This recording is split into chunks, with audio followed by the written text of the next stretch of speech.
Thank you all for joining the Robot Payment Incorporated first quarter earnings Q&A session for the fiscal year ending December 2026. I am Kikuchi from the Investor Relations Department, and I will be serving as your moderator for today's session. Today's speakers are CEO Kenya Kiyoku, Director Sota Kuno, and COO Takehito Fujita. Thank you for joining us. Today's program will proceed in the following order. The first part will cover the first quarter results, and the second part will be question and answer session. Since we have received a large number of advanced questions, we will start by answering them one by one. After that, we will answer the questions received today as time permits, but we will conclude once the scheduled time is reached. Please be aware that if we are unable to address every single question today, we plan to release a follow-up Q&A document at a later date. So we shall now begin our presentation. I would like to invite our representative Kiyoku to provide a greeting and lead the presentation. Good evening, everyone, and thank you all so much for gathering here today. I would like to start the presentation. These are the results for the first quarter of the fiscal year ending December 2026. First quarter sales rose 17.8%, with operating profit up a significant 40.4%. First quarter 2026 sales reached 881 million yen, with 225 million yen in operating profit. On the right is our full year forecast. Progress is 23.9% for sales and 26.4% for operating profit. The current progress rate for our total sales stands at 23.9%. This shows the quarterly trend. First quarter sales reached 881 million yen. Operating profit progress is 26.4%. This chart illustrates our quarterly performance trends. As you can see, we have reached the highest quarterly operating profit in our history. Regarding dividends, for the fiscal year ending December 2026, we initially projected 31 yen per share. We aim to continue increasing dividends as shown in this graph. Thank you. Next, we will move on to the second part, the Q&A session. Please submit your questions using the Q&A feature at the bottom of your screen. We will begin by addressing the questions submitted in advance. You changed company policy last year, but it doesn't seem to be implemented well. I couldn't tell from the IR reports. I understand that there are many things you cannot talk about, but I would like to hear about any growth investments you have already started or are planning for the future. Fujita will answer. Yes, I would like to answer this question. To begin, I would like to provide a brief overview of our growth investment strategy. We have previously outlined our capital allocation policy regarding how we distribute our profits.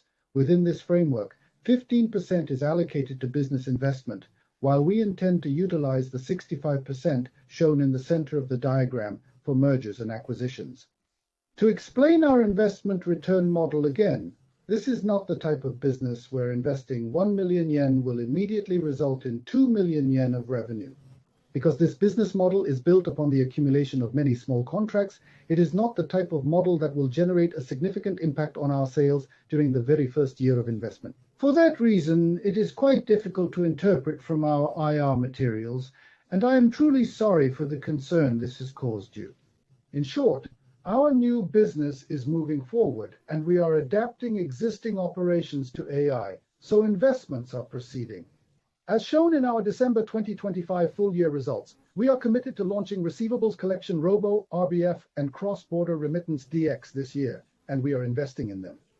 In fact, Receivables Collection Robo was officially launched in March of 2026, and our sales efforts are currently progressing. Therefore, it will take some time before we see a significant impact on sales, which may cause concern, but we are investing steadily and making good progress, so please rest assured. Thank you. Moving on to the next question. Regarding Receivables Collection Robo, could you tell me the current number of companies using it and the targets for 3 months and 1 year from now? Are the users mostly existing or new clients? About growth rate, how will you hit 30% sales growth? What is your plan if growth slows? Regarding M&A, could you explain its role in our future growth strategy? Fujita will provide the answer. Okay, thank you. We aren't disclosing the number of companies yet. Our plan targets profit in 5 years and clearing losses in 10, and we are ahead of schedule. We've released a basic version and have customers. We are quickly improving our service and adding features based on feedback.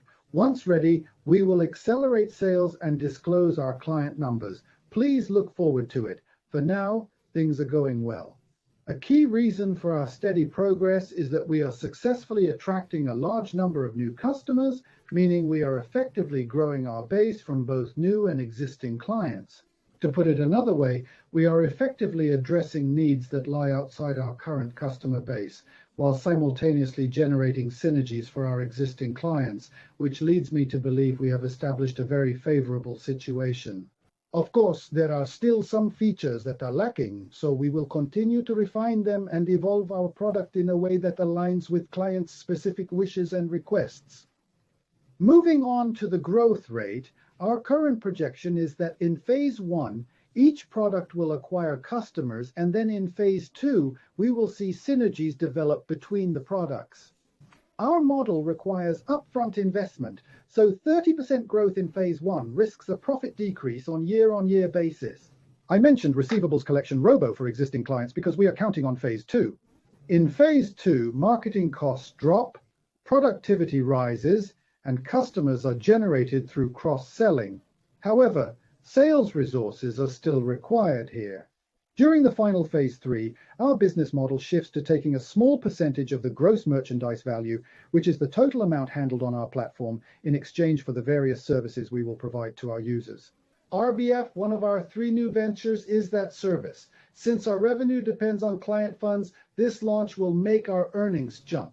We aim for over 30% growth, so please stay tuned. Lastly, let us discuss M&A. Regarding our product roadmap over the next 10 years, we intend to dismantle the 3 major barriers: payment habits, operational inefficiencies, and credit assessment. We are planning to scale this approach beyond the domestic market into international transactions as well. Within this framework, we are going to be moving forward with new business development and mergers and acquisitions, but please understand that M&A is just a tool for that. In order to realize this product expansion, if we determine that M&A is the superior choice based on cost and speed analysis, we will proceed with it. If we decide that investing in a new business is more reasonable, we will launch by ourselves. While M&A is certainly one of our important growth strategies, I would like you to understand that it is merely a tool and not the ultimate objective. Thank you very much. Next question.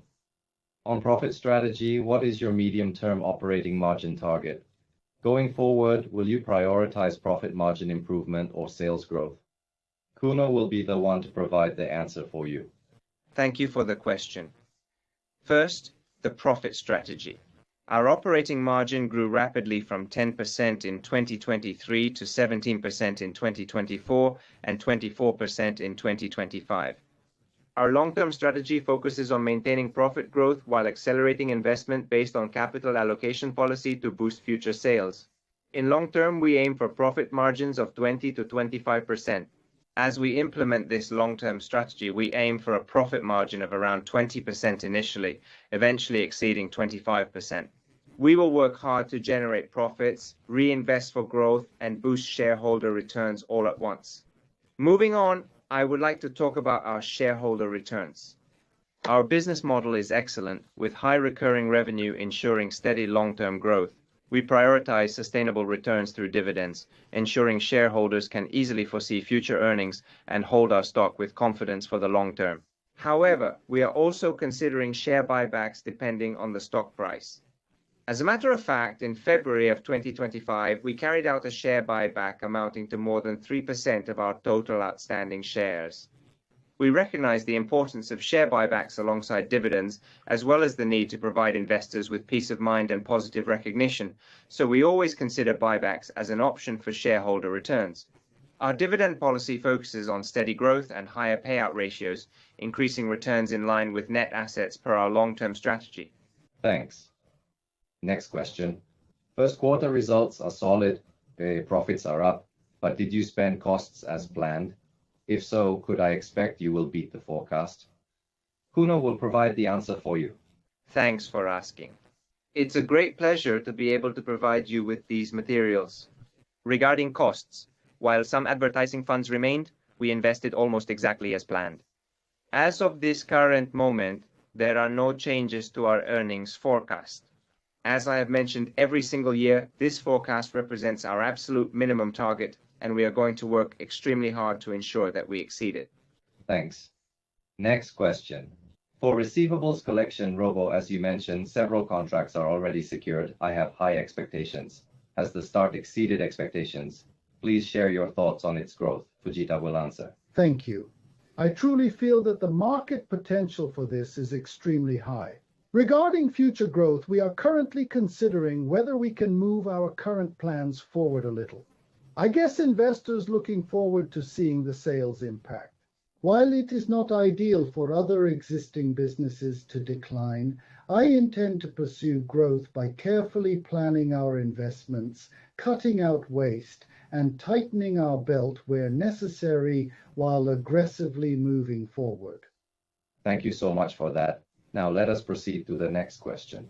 Sales are up while cost of goods sold are down, which I think is a bit rare. I assume productivity improvement is the reason behind that, but what are the specific factors? Kuno will explain. Thanks for the question.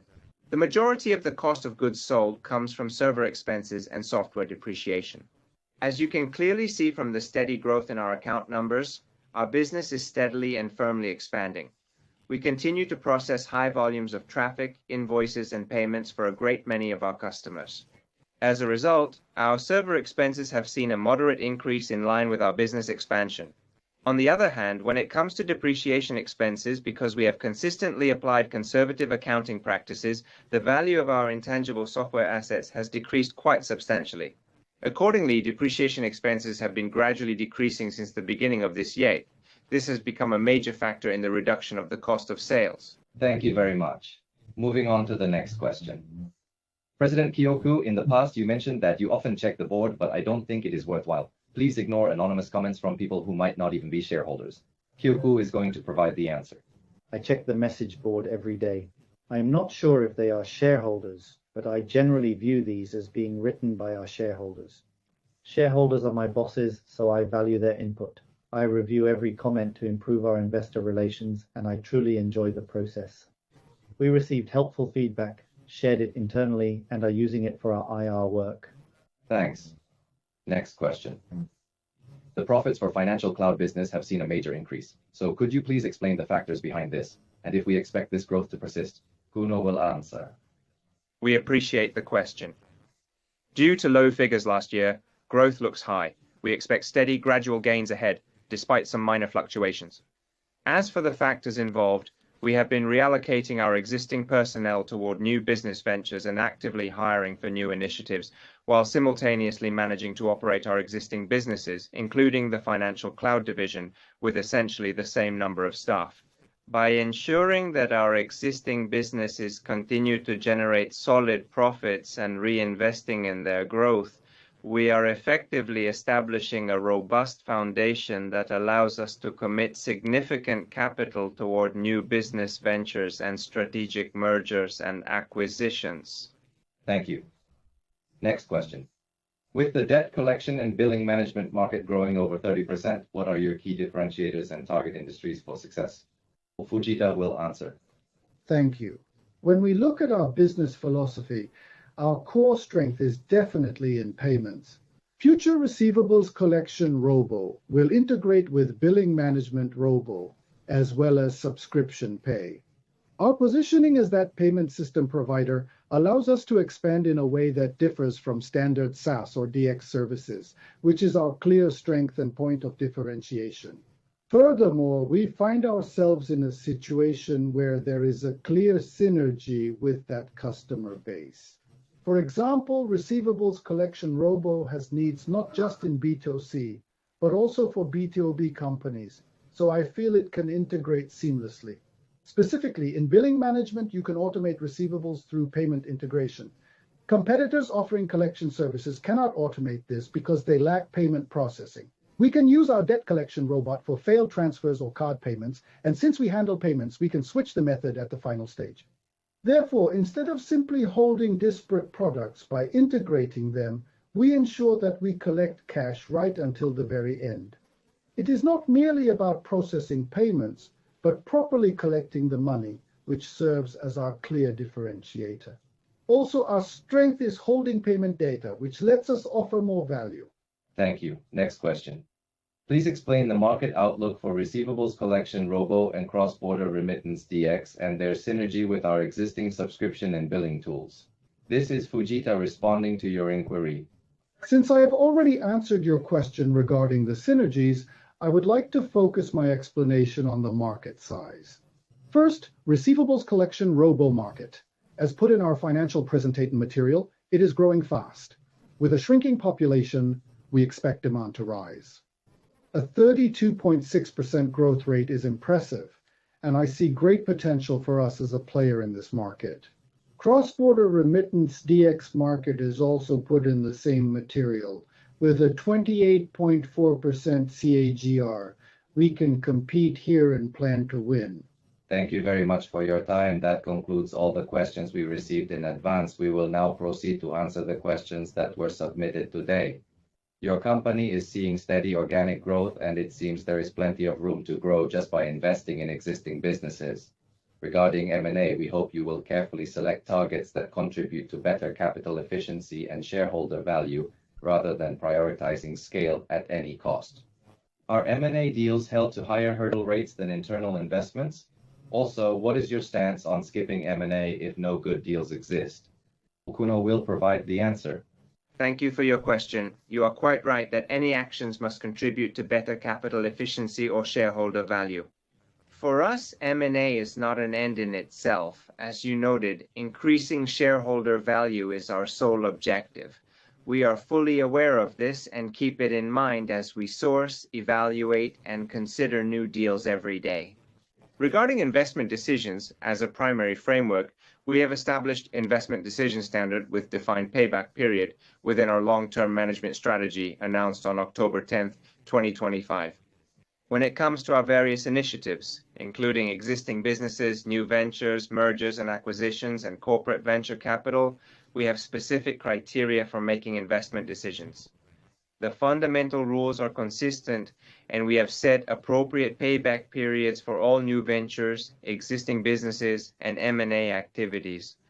Regarding M&A, we have established a rule that it must generate solid operating cash flow over 5 years, just like our existing businesses. In that sense, the concept is the same as our existing or new ventures. However, regarding M&A evaluation, we are currently reviewing deals under the premise of only pursuing appropriate valuations by factoring in risks, applying discounts, and building conservative plans without overestimating synergies. In other words, we never buy at inflated prices, and we have implemented rigorous internal criteria to ensure that every investment truly serves to enhance shareholder value, while strictly avoiding the creation of excessive goodwill that might eventually lead to impairment risks and erode that value. Regarding capital efficiency, we performed very well last year, with a return on equity of about 45%. We aim for an ROE of 25% or more. We consider a high return on equity to be of the utmost importance to our firm, and we will continue to put a strong emphasis on capital efficiency as we move forward. Thank you. Next question. Company churn is at 0.85%, higher than recent years. Is this from specific losses or temporary issues? Also, regarding the future churn rate, what level is the company targeting as a benchmark? Fujita will be providing the answer for you. Yes, thanks. I assume the churn rate you just mentioned would be the first quarter subscription pay churn. Company-wide, it is 0.73%, and for billing management robo, it is 0.64%. Churn rate of subscription pay rose because a large client canceled in January. This dropped revenue and raised churn. 0.85% is high, so we will keep working to lower it. On the other hand, we also believe that this is already at a fairly low level. While it would certainly be high if it rose to 1%, it becomes difficult to maintain once it hits the 0.6% range. As a company, we would like to maintain our churn rate at around 0.6 to 0.7%. Cancellations often stem from business exits, but we must stop competitor churn. We analyze these, then upgrade product, sales, and support to reduce them. Thank you. Next question. Billing amounts and invoice counts are growing fast.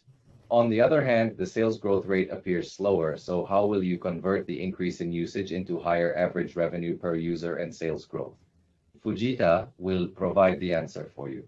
Because major clients with high invoice volumes often receive significant volume discounts, acquiring them can sometimes make your overall revenue growth rate appear to slow down over time.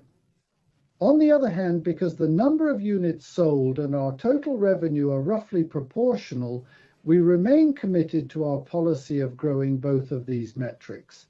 The business model where our unit price is tied to the total billing amount and the number of invoices issued is currently best represented by our service, Billing Maroonage Robo. Because of this, we believe it is vital that we focus on driving the sales growth of Billing Maroonage Robo. By successfully increasing these figures, we can effectively translate those billing amounts into our own company revenue.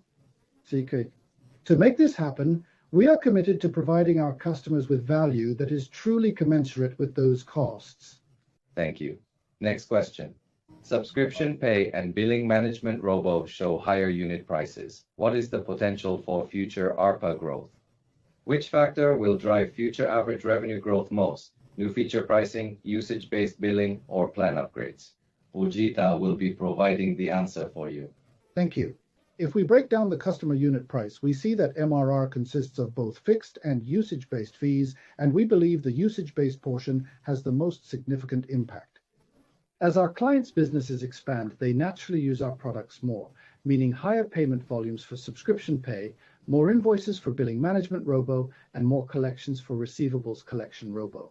Prices rise with clients' growth, so usage fees impact unit costs most. As a result of this, our unit prices will increase and contribute to our sales, so I am confident that we can continue to raise them further. Another point is that many new clients have small businesses, but they are also raising prices along with inflation. Since the unit price from the starting line has been increasing little by little, I believe we have successfully created an environment where unit prices naturally rise over time. Thank you. Next question. Earnings are growing, but the price to earnings ratio seems to be falling. As a company, what level of price to earnings ratio do you believe would be an appropriate valuation from the capital markets? Kuno will provide the answer for you. Thank you very much.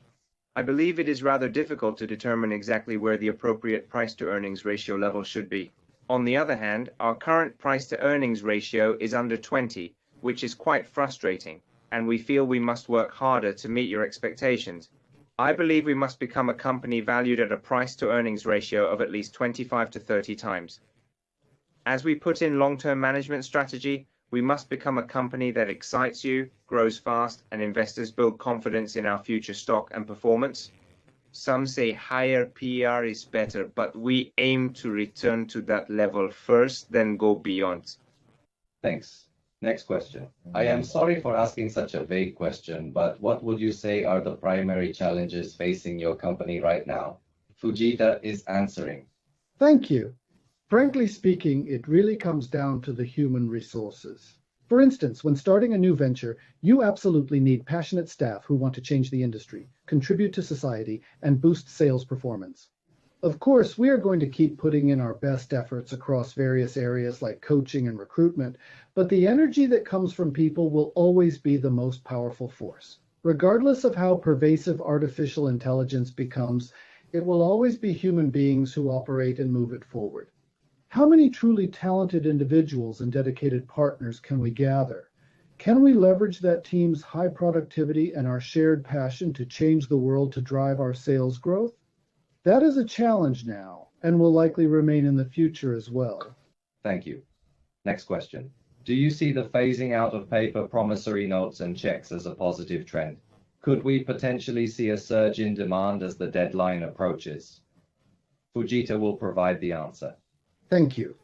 I actually do not believe that this is particularly relevant to our current product line.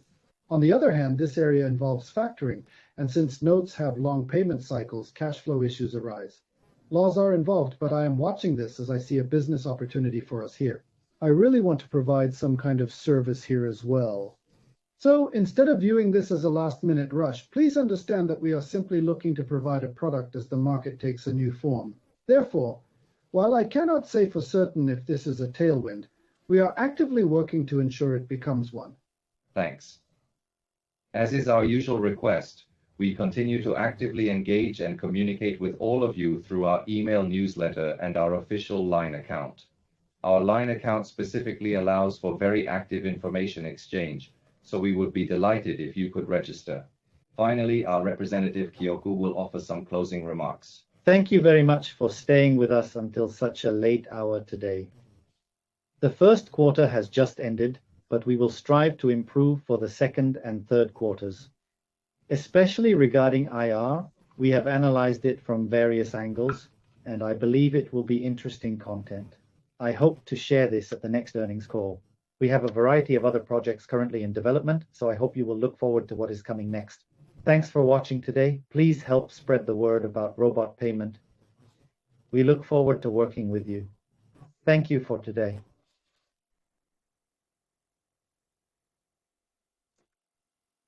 With that, we have reached the end of the Robot Payment Financial Results question and answer session.